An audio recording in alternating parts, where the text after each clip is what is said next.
This is a WFXR Sports Special presentation. Welcome to the Commonwealth Bowl Blitz. And hello and welcome to the 2023 edition of Commonwealth Bowl Blitz. I'm David DeDeguzman. And I'm Jermaine Ferrell. And over the next half hour, we're going to talk about one of the busiest bowl seasons the state of Virginia has seen in years. 4 different schools, David, to talk about, plus the return of the Stag Bowl to Salem. And we're going to start, though, with Liberty. The Flames getting ready to appear in the Fiesta Bowl on New Year's Day after a perfect regular season followed by a Conference USA championship. All of this in Jamie Chadwell's first year as head coach in Lynchburg. Now LU has a date with Oregon in Glendale, Arizona, and WFXR's Ryan Moye looks back at the Flames' historic campaign. They have the opportunity to take this football program to the next level in Conference USA, to compete for conference championships, start in 2024, start competing for the CFP. Words spoken into existence just a year ago by Liberty University head football coach Jamie Chadwell. A year later, the Flames finished the season with an undefeated record, a Conference USA title, and also earned their first ever New Year's Six Bowl invite. To say this season under first-year head coach Jamie Chadwell has been anything but special is truly an understatement. You didn't know if it was not going to, was going to happen or not. I mean, there was just exhilaration. There was joy. There was emotions. Tears because of where you come from, right? I think when you come from smaller levels and you don't necessarily even think you have the opportunity to do something like this, and it opens up and you get that opportunity. Just a special, moment. Even with all the accolades that came with being ranked the number 18th team in the nation, to now facing Oregon in the Fiesta Bowl. But for Coach Chadwell, it's about facing adversity right here on campus that reignited his team's bond. We went through a challenging time in fall camp where we lost one of our young men, offensive linemen, the 4th day of practice, that going through his death really brought this group together, because I think they realized how special it is to be with a group of people and all pushing toward a common goal. And when we lost Taj there, I don't say it woke everybody up, but I think they realized they were in this together. Although the journey through this season has been filled with many obstacles on and off the field, Coach Chadwell knows his Flames will continue to rise. Reporting from Lynchburg, Ryan Moye, WFXR Sports. And Liberty's bowl history may be short, but it's a winning history nonetheless. Former Flames head coach Hugh Freeze led LU to 3 straight bowl wins, including back-to-back victories at the Cure Bowl. The 2020 win happened to be against now current Liberty head coach Jamie Chadwell when he was at the helm of Coastal Carolina. Liberty's last bowl victory was in 2021 in the Lending Tree Bowl over Eastern Michigan. Last year, the Flames lost to Toledo in the Boca Raton Bowl. Well, meanwhile, for the Virginia Tech Hokies, it was a season that had more twists and turns than a roller coaster ride at an amusement park. So let's check out the Hokie season. Now, the Hokies opened up the year with a win at home over ODU. Then they dropped their next 3 to go 1-3. Tech then got on a roll, winning 3 of their next 4 games, highlighted with 3 wins to even their record at 4-4. And they needed 2 wins to become bowl eligible. And that is what the Hokies did, wrapping up the season with a 55-17 win at Virginia in the Commonwealth Clash. Now, the emergence of Kyron Jones as quarterback helped them with the run to the Military Bowl. And Virginia Tech finished tied for 4th in the ACC with a 5-3 mark. Yeah, I mean, the excitement and the momentum is awesome, particularly the way we got bowl eligible. I think everybody in the program feels like we're moving the needle in the right direction. There's a lot of things that we obviously have to improve on, but doing some good things. Now the Hokies, they take on Tulane in the Military Bowl on Wednesday, December 27th at 2 from Annapolis, Maryland. Now here's Virginia Tech's bowl history. This is their 35th bowl appearance. Tech, they are 13-21 in bowl games. This is the Hokies' 3rd trip to the Military Bowl. Now Virginia Tech beat Cincinnati 33-17 in the 2014 Military Bowl, but Cincy would beat the Hokies 35-31 in the 2018 Military Bowl. Virginia Tech, they're trying to end a 4-game losing streak in those bowl games. Well, one of the grand traditions synonymous with Virginia Tech football is, of course, Enter Sandman when the Hokies take the field. But during that time, another special and more subtle tradition happens at the 30-yard line, a moment that honors our country and our military, and the Corps Cadets playing an important role. As the fans begin jumping to enter Sandman and the players prepare to take the field, 3 cadets are receiving their final instructions. 66,000 people on their feet, the cheerleaders, the music, I mean, all the pageantry of college football is right there in that moment. So those football players coming out, you know, they're on adrenaline and they're hyped up. And so, yes, we want to make sure that there's a good, clean handoff with the cadets. It's a simple task known as flag duty, but one that makes a tremendous impact. That handoff of the flags just kind of shows that connection and that tradition that goes back many, many decades. It really tied the football team and the Corps of Cadets and that, you know, what it means to be a Hokie. They work hard, leadership, teamwork, selfless service, excellence. It's the same principles that they're pursuing on the football team as we're pursuing in the Corps of Cadets. The moment reserved for cadets who have earned the honor. Individual cadets chosen based on merit within the Corps. First-year cadets getting the opportunity for home games, while flag duty at away games and bowl games are reserved for upperclassmen. And the select few that take the flag come away with more than a lifelong memory. I think it's really meaningful, especially because you see kind of like a teaming up between the football team and the cadets, and especially before the game, usually they'll make an announcement that this is a Corps of Cadets of the year 2023, and everyone just starts cheering, and that just shows that there's a big support of the military here at Virginia Tech. All right, now later in the show, we check in on a Virginia Tech Hall of Fame player, Eddie Royal, as he makes his mark in sports broadcasting. Well, now we turn our attention to the James Madison Dukes. After a highly publicized fight to play in postseason, David, JMU is headed to a bowl game. That is right. The Dukes, twice a national champion at the FCS level, just about to complete their 2-year transition to FBS football.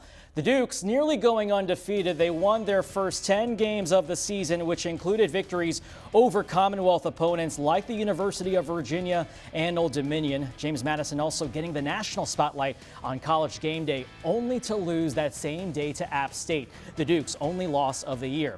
After going 11-1, JMU earning a spot in the Armed Forces Bowl, but it will take the field without Kurt Signetti, who resigned to take the head coaching position at Indiana. Instead, the Dukes will take the field with offensive line coach Damian Wroblewski serving as the acting head coach on Saturday. I think at the end of the day, the most important thing is that this is the first bowl game in James Madison history. And this is the last time that this team's ever going to play. Whatever happens after this happens. That's not of our concern. That's out of our control. We got to focus on what we can control, and our control is our preparation leading up to the game, and then squeezing every ounce of enjoyment and brotherhood together as we go through this bowl week together. The Armed Forces Bowl set to kick off in Fort Worth, Texas, 3:30 on Saturday afternoon. And Coach Robo, certainly not the first interim head coach looking to lead his team to a win. Go back to 2014, Shane Beamer stepping in for his dad, Frank, as legendary head coach recovered from throat surgery. Virginia Tech beat Cincinnati that year. Then in 2021, J.C. Price at the helm for the Hokies after Justin Fuente was let go. Tech lost to Maryland at the Pinstripe Bowl. Then last year, Josh Aldridge serving as the acting head coach for Liberty after Hugh Freeze departed for Auburn. The Flames fell to Toledo in the Boca Raton Bowl. Well, coming up after the break, we'll sit down with one of JMU's one-on-one action with JMU outgoing athletic director Jeff Bourne. The Salem native reflects on 25 years in Harrisonburg as the Dukes get set to make history.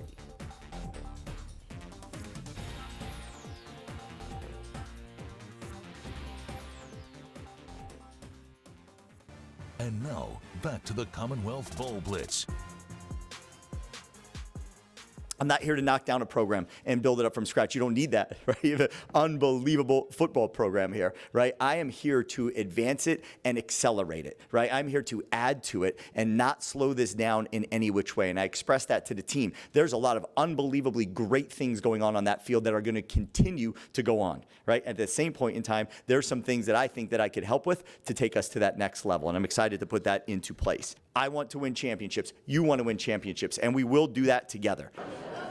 And that's Bob Chesney, former Holy Cross head coach, who is set to take over the James Madison program after this weekend's bowl game. Now, Chesney, he brings 14 years of head coaching experience to Harrisonburg.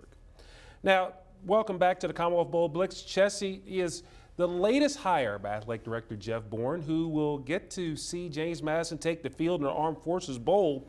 Now, David, they're completing a 2-year transition from FCS football to FBS football. Seems like a long 2 years. I sat down with the Salem native, Jeff Bourne, who's about to retire at the end of the year.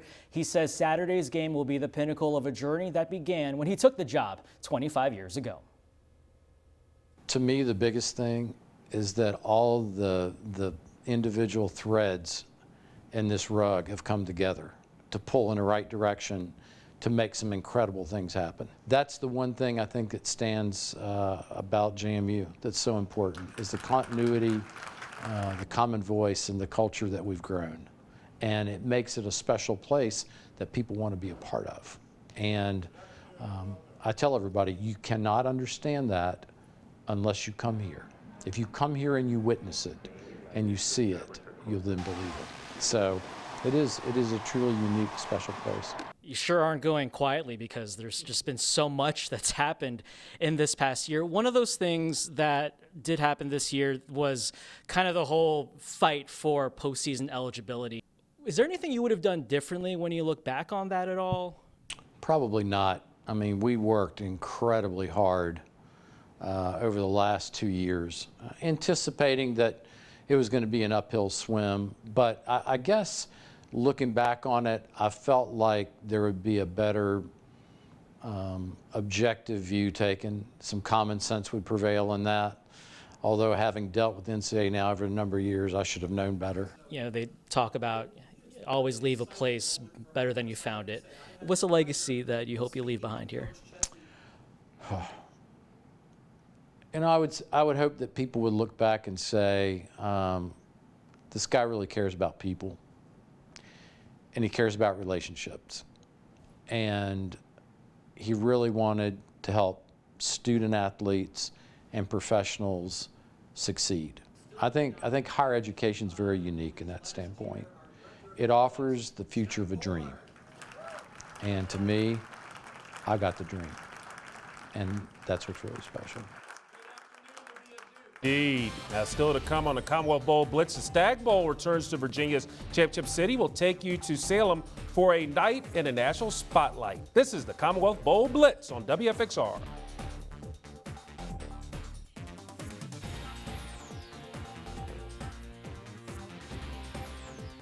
And now, back to the Commonwealth Bowl Blitz. And we're back with the Commonwealth Bowl Blitz. Now, one guy that was part of Virginia Tech's historic bowl run during the Frank Beamer era was wide receiver Eddie Royal. The Northern Virginia native played for the Hokies from 2004 through 2007, setting records for punt return yards. After a 9-year career in the NFL, he's using his football skills in another way through the airwaves. For former Hokies wide receiver Eddie Royal, coming back to Lane Stadium is special. Just reminiscing about those good memories, Coach Beamer and John Boleyn, all the good times, even the bad times where we were grinding through things, just seeing how far the program has come. I mean, it's always good to come back home. This past season, he made a pair of trips back to Blacksburg, only this time as an analyst for the ACC network on the ACC Huddle shows. Royal has been in the broadcasting business for 3 years. It's been great to be on this side. The other side, I guess, of the camera, asking the questions, because I know what those guys are going through. I mean, after a tough game, you don't want to be asked certain questions. You don't want to talk about certain things. And so being a former player, I understand that. I understand that sometimes you do have to ask those tough questions, but it's been good. It keeps me around the game. I love this game. I played it my entire life, so it just keeps me around it, and it's been good so far. One person proud to be a teammate of Royals is ACC Huddle host Kelsey Riggs. Riggs, a former Division I collegiate athlete herself, playing soccer at Charleston Southern, understands the transition from athlete to sports journalist. I feel like Eddie was like the missing piece to the puzzle that they maybe didn't even know they needed on the ACC Huddle. He brings such great insight. He brings such great analysis. He brings a levity to the group too. Eddie's not afraid to like poke fun a little bit at the guys or at me and have a little bit of fun with things, not just behind the scene, but in front of the camera. With Royal's growth, the sky's the limit in his broadcasting career. I'm trying to be the best that I could be at this. That's the only way I know how to attack anything. I heard a quote that says, how you attack anything is how you attack everything. And so I've always been the type that if I'm going to do something, I'm going to do it the right way and put my all into it. So I got kids now. I got 2 kids, and I want to show them a great example of when you focus on something, you go all at it or you don't do it. So I'm doing this thing. I'm going to give it my all.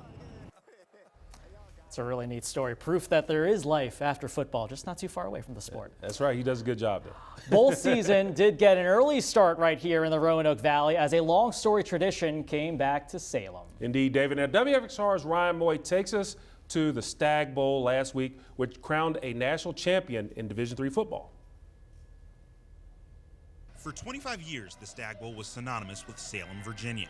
Now, after 6 years away from the championship city, the Division III title game returned to a place it once called home. I've been a D3 coach and player my whole career, and to be at the Stag Bowl, especially back in Salem, kind of where it all started, is special and exciting. And our players are excited, coaches are excited, and the hospitality has been great so far. We treat every game the same.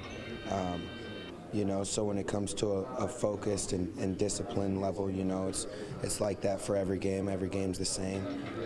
I guess we're just in a new environment. You know, we've never been to Salem, Virginia, so kind of cool to come out here and experience something new. The city of Salem has hosted 102 NCAA championships and 83 D3 title games. And for Director of Parks and Recreation of the city of Salem, John Shaner, having the title game back in the championship city showcases the value of what this place has to offer. Oh, it's special. You know, we had it for 25 years, and then the NCAA gave us the opportunity to host the 50th anniversary. So to be able to have that as the opportunity for the city of Salem and to give these student athletes what we try to do on every championship is give them the best experience we can give them. Well, the Stag Bowl has brought so many memorable moments to the city of Salem, and in the title game between Cortland and North Central, being back in the championship city is a moment that both teams will never forget. You know, it's something we said at the beginning of the year that, you know, if we can get back to the national title, if it being in Salem, it's going to be something extra special for our program, for a lot of our coaches that are alums, because we went through college, you know, dreaming of the road to Salem. Like, this is the pinnacle of Division III football, was Salem, Virginia. But when we got to the hotel, just seeing the Stag Bowl on the windows, on the floor, you know, you go to your hotel room and they got Stag Bowl stuff all over the place. It's awesome. You know, you're driving to the stadium, you're doing all this different stuff, and, you know, it's different than in a normal week. So it is, you gotta, like I said, you gotta enjoy it. You gotta embrace it. As the lights continue to shine bright in the city where champions are made, the Stag Bowl will always be a cornerstone of the city of Salem. Reporting from Salem, Ryan Moye, WFXR Sports. Well, thank you so much, Ryan. It was a thriller of a contest, David, with Cortland defeating North Central 38-37. And that spoiled North Central's bid to win 3 Stag Bowls in a row. Instead, the Red Dragons becoming national champs for the first time ever. All right, still to come, a wild finish in Charlotte. Old Dominion competing in the famous Toastery Bowl. How a 21-point lead for the Monarchs became an overtime thriller when Commonwealth Bowl Blitz returns.